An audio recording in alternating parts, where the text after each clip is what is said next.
Is the Honda Prelude a cursed Honda? That depends. I guess I'll answer this question by asking another question. Is the Honda Prelude a rare car? Yes, it sorta is. The 5th gen Honda Prelude was discontinued in 2001, making only 58,000 units.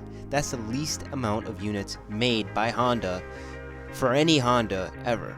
Today's video is going to be a mix of commentary, a mix of live commentary while driving the car. I'm going to try figuring that out post-production or after I'm done with the recordings of this commentary. But today I'm going to be talking about why the 5th gen Honda Prelude is a cursed Honda Prelude.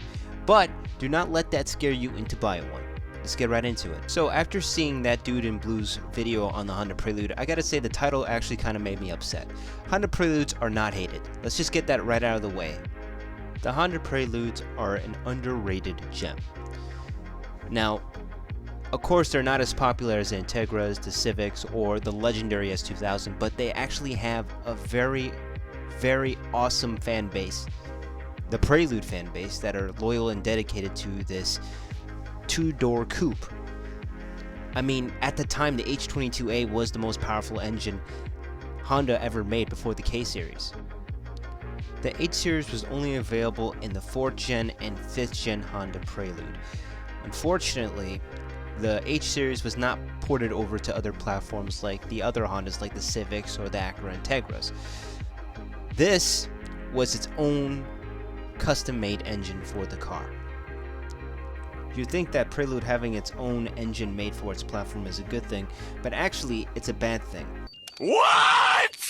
Because Honda Civics and the Integras had their engines ported to different platforms like the Accord or even the Element, it actually made it more accessible to the tuner community because there's such a huge surplus of parts for the engine.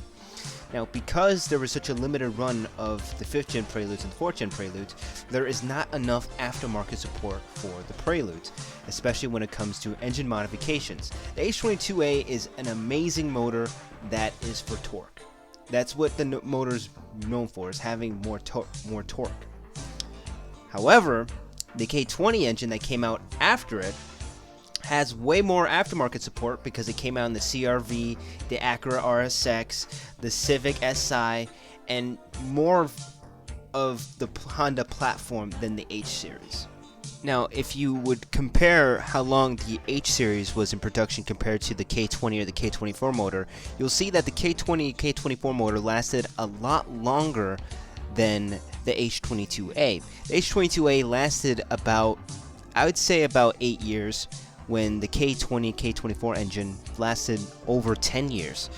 The K20 is popular for reasons because it's extremely accessible and it's rich for performance modifications. There is not a custom-made turbo kit for the H22A. You can't just buy a good turbo kit for the H22A. You had to fabricate a turbo kit on the H22As. I haven't seen a turbo kit that you can, a pretty reputable turbo kit, I might add, for an H22A for the 5th gen Prelude because, again, it's not a popular engine.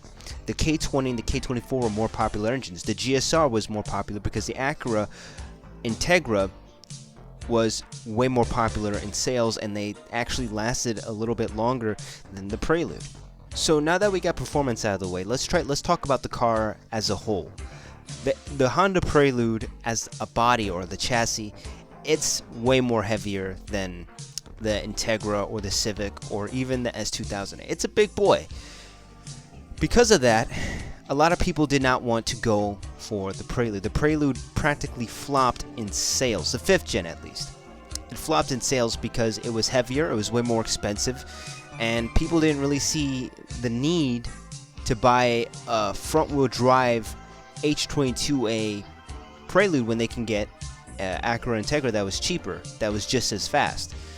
That's just the truth. The Honda Prelude did not really have a need in the market at the time. I would say the Prelude was ahead of its time because the Prelude was good in looks, style. It had the styling techniques of the Integra. It borrowed a few cues from the Integra, like the door locks and the speakers in the door, the whole layout of the engine. It took styling cues from every other car to make its own identity, but the problem is that it was just a weird, awkward middle child. It was the black sheep of the Honda family.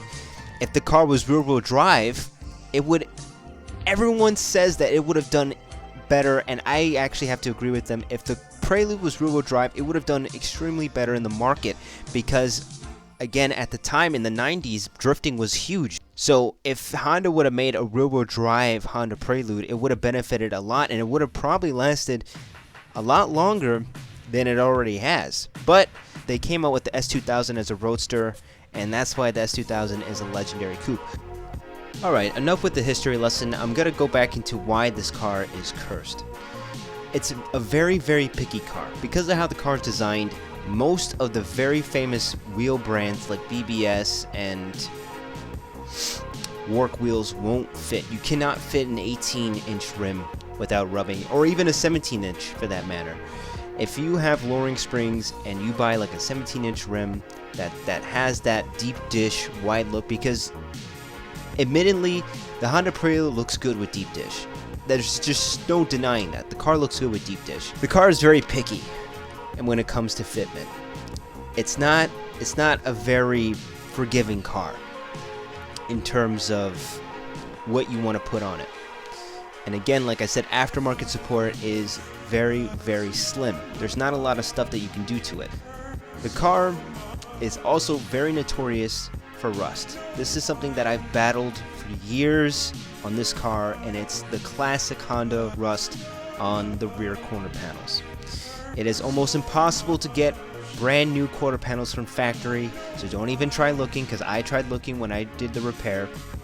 In a later video, or I'm going to leave a link to a video explaining the rust prevention, or pretty much the quarter panel procedure of what I did to my car, but it was a huge pain in the ass. And ultimately, these cars are you can never find these cars clean. In conclusion, the 5th Gen Honda Prelude is not so much a cursed Honda, but an overlooked one. It came out at a time where Honda was at its peak. You had the Honda Civic Si, you had the Acura Integra, and the S2000 was starting to become a reality. Its major flaw was that it wasn't different enough to stand apart of its brothers and sisters. Maybe if the Honda Prelude was rear-wheel drive, it might have had a shot at becoming one of the greatest JDM legends Honda has ever produced. But the Honda S2000 took that mantle. Thank you guys so much for watching this video. I really worked hard trying to make this video. I was ad-libbing and I didn't really script any of this stuff, so I apologize if I was rambling for too long. But I really hope you guys enjoyed this video. Please smash that like button, comment down below, and I'll see you guys in the next one. Peace.